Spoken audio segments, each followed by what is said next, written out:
And good evening, gentlemen. To begin with, I will apologize in advance for not being able to stay through the entire event. I was actually keenly looking forward to the panel discussion. I was fortunate enough that I had a glimpse of what the panelists had in mind. So I will probably not miss the entire fun, but the bulk of it still. I would also like to thank organizers for calling me here. I am always keen to share my thoughts on teaching and learning because I am a teacher here. And today's topic is very, very relevant. Invasion of technology at workplace. For me, of course, the primary workplace is the teaching and learning workplace, the university, the college, and the school. But over the decades, I have understood that the conventional workplace where people spend their professional lives is as much a learning space as the school and college is, because the learning never stops, because things change drastically. So I thought I will share with you my ideas and thoughts on how to harness technology effectively for making learning more meaningful, more enjoyable, and more effective for all humans from the age of 2 years to the age of 100 years, because that is the whole learning span. Conventional classrooms and the conventional teaching believe that teachers come, give lectures, and people take notes, then there are exams. And when the e-learning started, the first impulse was to capture these lectures in videos and then expect that students will listen to these videos and learn. Those experiments failed miserably because a 1-hour lecture, howsoever beautifully produced and recorded, nobody has ever watched a 1-hour lecture for full 1 hour, except perhaps for some interesting TED Talks or a few interesting things like that. And then when people started analyzing it, we realized that even in a regular 1-hour lecture, if I am attending a 1-hour lecture, it is completely untrue that I am listening to that lecture for full 1 hour. I might do it once in a while if that lecture is very good, but over a period of time, over a semester, I won't do that. So what do I do in that 1 hour? So I am sometimes appearing to listen to the teacher. Sometimes I am looking at the teacher, but I am looking through the teacher. Sometimes I am looking here and there. And my mind keeps wavering here and there every now and then. And that is where a teacher probably senses that the whole crowd is losing sort of sense of participation. So a teacher would either crack a joke or ask a question, something sort of to bring the attention back together. I think the TV industry first understood that the span of attention, even of the grown-ups, is roughly 7.5 minutes. That is when you have the commercial breaks. There's nothing pertains beyond. And in the learning teaching field, the first set of people who actually realized and implemented is probably Khan Academy, where almost all lectures are sort of 10 minutes and so on. When we started our massive open online courses, we understood that our earlier experiment with producing NPTEL videos, and the IITs have produced lecture videos covering almost 300 courses. They are all available in open source, and yet very little utilized. There are multiple reasons. Most students who study engineering think that the syllabus which they have to study does not match with the lectures that are produced by IIT professors. They might be good knowledge, but they do not necessarily mean good marks, and that is what is important. So in the MOOCs, we have joined up with EDX and will be starting to offer our MOOCs courses. We are careful that our sequence of learning activity or teaching activity usually will have a 8 or 10 minute video, a quiz, some activity, another 8-minute video, and so on and so forth, so that you can make life interesting. We also realize that much of the learning happens when people try out things. So essentially problem solving, at least in the engineering curriculum. The flipped classroom model became very popular, and many of our teachers in IIT Bombay have tried that. Eventually very successfully, but initially with a lot of trepidation. So the first effort, my colleague Kannan Maudgalya, he recorded his lectures and he says, we don't have lectures in the lecture sessions, but we will have problem solving which you are supposed to do in hostels, and you instead listen to the lectures in hostels. But the first semester when he tried this, he found routinely that people were not listening to the lectures, they were just coming to the classroom. Then he started conducting quizzes, short quizzes, to ascertain whether somebody has seen that or not. But you know, when you conduct a quiz on a piece of paper and then you have to evaluate that, you lose much of the time and the sense of discussion, etc. vanishes. So that is where he started using Akash tablets, where we have built our clicker device which we had built. We ported the clicker application there. So a quiz can be actually conducted in exactly, if it's a 2-minute quiz, at 2 minutes past, 30 seconds past 2 minutes, the teacher has all the answers. We have understood some important elements of pedagogy which is more useful when you are using technology, is elements like think, pair, share. For example, you'll ask a question and then people will individually answer them on their tablet, so nobody knows what the other fellow has answered, but the teacher knows that. And then we'll ask everyone to discuss their solution with the neighbor, and we'll let 2 minutes go by. It's an extremely funny experience. We have ever tried to ask a large gathering to start the discussion. So initially everybody is speaking very slowly and very mildly with the neighbor.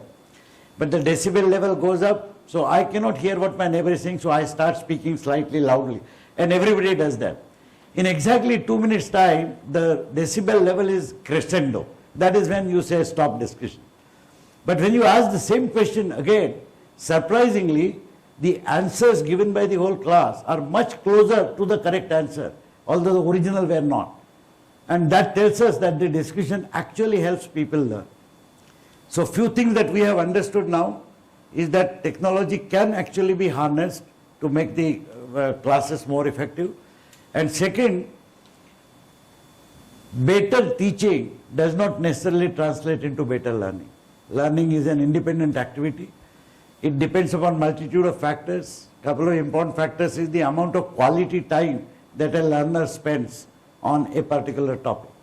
And the second is the opportunity given to an individual learner to apply that knowledge, solve some problems, discuss something, and come up with a much better and deeper understanding of whatever concept. Now, this appears to be the flow. Technology is invented in our workplace in more ways than this. Traditionally, take students' registration. All forms would be filled, big registers used to be maintained. I would get the roll list of my class about 15 days after the classes have started, because from those registers they have to map something, then they have to type something and so on. Today people register on Moodle. The roll list is available incrementally. As a student registers, within 1 second I can see who has registered. We don't need to take attendance, because the attendance, earlier we tried those smart cards with thumbprints and so on. And we first had only smart cards. Then we found that smart cards were interchangeable. So then we introduced the thumb impression along with the smart card, because usually people cannot carry other people's thumbs. They have to have their own thumbs. All kinds of things. Now with Akash tablet we say you just log in and that's okay. So there also people tried to cheat, but we had captured the MAC addresses of each individual tablet. So we knew exactly who is the real owner of that tablet and so on. You can do so many fancy stuff. Unfortunately, much of this technological usage is still a costly affair in terms of ability of an educational institution and ability of parents to pay for it. We city dwellers perhaps will not appreciate the cost, but there is a cost. And one of the attempts that we have been doing is that is where I set up the Affordable Solutions Lab. Whatever is the cost of technology, can I do the same thing in 1/10 of the cost? Maybe I will have some performance disadvantages, but functionally can I do the same thing? It is possible. That is one of the reasons why we encourage use of open source tools, so that at least the licensing costs are saved. Fortunately, the hardware costs have been exponentially coming down. So it is possible to deploy technology at the back end at least with a reasonable cost. But more than technology, there is still an issue of how students and teachers use that technology. Take, for example, a essay writing assignment. Earlier, people would write essays and they would possibly copy from either their neighbors or their seniors. Today, they don't require neighbors, friends, seniors. They just go to internet, cut and paste. So guess what is the most used software in IIT Bombay? It is Turnitin. Every teacher gets all these online submissions, puts them into Turnitin, a software which catches plagiarism. So if you have copied from this paper, that paper, that paper, actually religiously tell you the whole submission is 60% copied. Okay, these are the lines copied from this reference, these are the lines copied from this reference, etc. So we have to actually fail a large number of students to tell them that this will not. There is a plethora of information available, but instead of analyzing that information and understanding it properly, people are routinely assuming that they need not go through the details of information, they can pick and choose whatever it is, and they need not apply the knowledge that they get. That is one danger I find in unadulterated use of available information on the internet.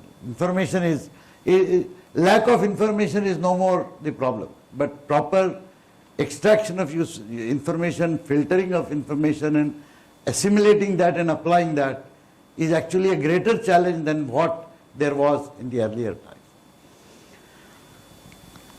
I am still talking about higher education, but if you take the entire spectrum of education, right from school times to higher education and beyond in the workplace, as you said, it is very, very important to have what we call very carefully designed, well, courses is a common sense term, but modules you may want to call it or whatever it is, where the contents are very carefully prepared, they are targeted, they are interspersed with interaction, they are edited, and then they are made available to people. This packaging will become increasingly more important. You cannot just leave people, let them loose in saying, okay, information is available, pick and choose whatever you want. There are other elements, and I will refer to the massive online courses, the onslaught of MOOCs. I wrote some articles on that. We also adopted MOOCs. But there is a very peculiar feeling growing in some quarters, at least in the United States and Europe, that MOOCs is a one-stop-all solution to all learning problems. In fact, there was a team with some representatives from Google. I was quite shocked when they met the ministry officials and said, in 20 years, no teachers will be required. So everything will be online and so on. So I studied the online MOOCs for a considerable period of time. And whether it is Coursera or EDX are our partners, or Udacity or FutureLearn in UK and some of the companies. When we analyze the pattern, up to one not work. So I'll give you an example. My colleague, Professor Gaitonde, is offering a course in thermodynamics on MOOCs. Imagine one person in Coimbatore who is studying thermodynamics as a part of the second year course in engineering, actually register for this MOOCs course, hoping that he will benefit from whatever great Gaitonde teaches. He actually benefits, but he works for almost 15 days online, and then he finds that he has to struggle. He does not have familiar, explain this, describe that kind of thing. The Gaitonde just says question 1, question 2, question 3. And he gets frustrated like I got frustrated in 1969. He still understands that he is learning, so he persists. But then soon he discovers that whatever Gaitonde is teaching and whatever problems he is solving are not going to help him score marks in his examination for his degree. And at the end of the degree, people like you will come and sit in judging that person for an employment. You will not call that person for interview unless the fellow has scored 75%, 85% mark. Whatever shit pot may be the system through which the person has come. The primary objective of me, if I am a Coimbatore student, is to score 75% marks. Guy Tonde can go fly kite. That is one thing that you need. Secondly, online systems I discovered, they disintermediate the entire university and college system by the way. And one good thing that happens out of that technology is that the cost of delivery and usage of the course becomes extremely low. That's the reason why most of the MOOCs offering initially are free, but their charges are like $30, $50, $100 a course. From the American standpoint, these are peanut prices. For India, it is still high. I had an argument with Anant Agarwal. I said, we still earn in rupees, and our people would like to spend rupees. So he asked me about what is the ideal fees. I said, 50 rupees. He says, that is nonsense. It is $1.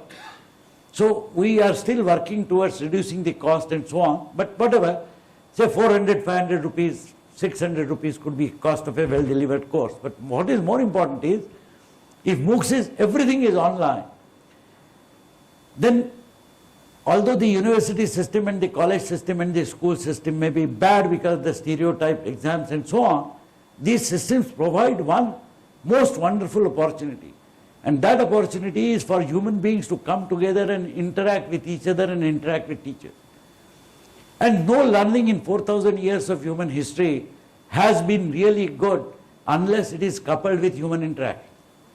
I firmly believe that if you cannot eliminate human interaction, if you do, from teaching and learning, the teaching and learning will acquire a different stereotype of its own kind, which will be terrible, in fact, in the long run. Third, there are so many teachers, good, bad, ugly, whatever it is. Are they going to be redundant? This is what the Google people said. You don't require any teachers. So I started working on a blended model where we said, coming to engineering education, I suggested a three-pronged approach. I said the students in Coimbatore will register for Gaitonde's course, but they will not register for their course in their university. Whatever grade they get from Gaitonde's course is the grade that will be accepted by their university. So a student doesn't have to do double work. Now will that student be able to cope up with whatever Gaitonde is giving online? So we said he is still a student in the regular semester. The local teachers who were spending 85% of their time in delivering lectures, now they will do a flipped classroom. They will say, earlier I was using Gaitonde's book as a reference book. Now imagine I am using Gaitonde's lectures as reference lectures. But let us use 3 hours a week of our conventional lecture time for discussing problems. And are they themselves good in problem solving? Perhaps not. So we said, using our 10,000 teachers training program, Gaitonde will teach all 10,000 teachers of what kind of problems he solves and how they should help in running the flipped class. Additionally, we said that the local teachers will also supervise and proctor online examination. One of the weaknesses in the MOOC is that there is no guarantee the person who claims has, and universities cannot give a certificate based on that. The same teachers will proctor examination. And they will do one more important thing. They will give local assignments, individual assignments and team assignments pertaining to the subject that is being studied. I will tell you why that is important. Teaching, even of engineering and science subjects, cannot only be dependent only on the basic concepts that are global. There are local variations. If I am teaching any engineering subject, for example, Coimbatore, perhaps it is far more pertinent to look at problems related to local industry. Now these problems Gaitonde cannot fix or Gaitonde cannot suggest. So local teachers would be encouraged to give these problems, and to establish that they are still the deliverers of the course, we will factor their evaluation to the extent of 10% or 15% in the total grade. This model has been accepted by vice chancellors all across the country. We will be starting this blended mode experiment probably for the first time in the world. These experiments have been going on in some universities, but localized to that college or university. So they try this blended model in flipped classroom in a single college. But we will be attempting it across the India in this coming semester. We have decided we will offer 2 of our courses. not to a very large number of people, but only about 40 to 50,000 students from about 100 colleges. We'll experiment and we'll expand. We already started doing our teachers training using this method. And we found that the teachers are getting trained better when they do a whole lot of activities online, then they come face to face, they do group projects and so on. These experiments we wish to take further into high school education first and the school education. So times are very exciting. We expect that Akash or Akash-like tablet would become a common thing in the hands of people, first in the college students' hands, then high school, and then eventually in the school. But these tools, if, as I said, good packaged courses, good interesting material, and the pedagogy adapted by the teachers have to be trained, I think we can cause a revolution. And we need a revolution in this country, because unlike most other countries, we have humongous problems of scale. The only other country which matches our problems is China. You would be familiar with the statistic, but just let me restate that for record. 370 million Indians are less than 19 years old. They are all students of some kind, 0 to 19. 370 million, more than the American population. Most of them are still struggling and aspiring to get good education. They don't have good institutions in many places. Take our IIT system itself. I feel sometimes so ashamed. 4 lakh candidates appear for a joint entrance exam. We are able to admit 8,000 people to our system. And this too after a lot of expansion. And I tell you, I've been evaluating JEE results and GATE results for donkey's years. Next 50 to 60,000 students are as good. We know that. They can't be admitted. They just miss something by 1 mark, 2 marks or something. What do? They go to some other engineering colleges. They don't get admission to engineering college. They go somewhere else. They're good people. So they will try to learn on their own. They can learn on their own, but the college system which they go to sometimes cripples them so much that the best in them cannot be brought out. And that's the reason why we need to actually go across to a very, very large number of people. About the better performing students of any society, I think all of us have a greater responsibility. I will recall one incident in the great Jamshedji Tata's life. You will remember that he was the one who started Tata Institute of Science, which became Indian Institute of Science later. It's all government funded and so on. But it was started by a great donation from Tata. And at that point, people from Parsi Panchayat went to his house to meet him to criticize him. They said, what is this nonsense? You are opening some research institution far away place. You should help the community people. And he smiled and gave a very unique answer. He said, but I am helping the community. And they asked him how. And he says, look, this is a place where the brightest of the Indian students will do research, will generate new knowledge, will do something extraordinary. And don't forget that only that can generate wealth in the society in a non-linear fashion. Conventional jobs will not do that. So I'm creating that generation of people who will generate so much wealth for the society that your children and grandchildren will benefit. You see the vision?